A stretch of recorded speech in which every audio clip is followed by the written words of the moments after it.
Chocolate chips ice cream so soft and creamy.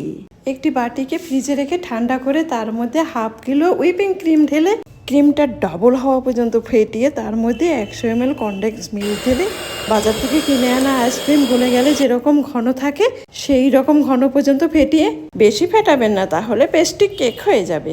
Condense milk না থাকলে চিনি দেবেন।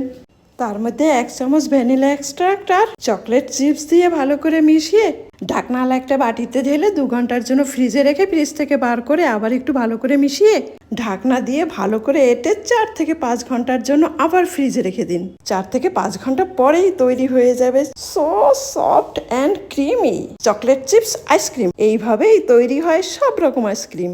এই রকম একটি আইসক্রিম খেতে যাওয়ার আগে এপার ওপার বাংলা রান্নাঘর চ্যানেলটি সাবস্ক্রাইব করতে ভুলবেন না প্লিজ। So yummy!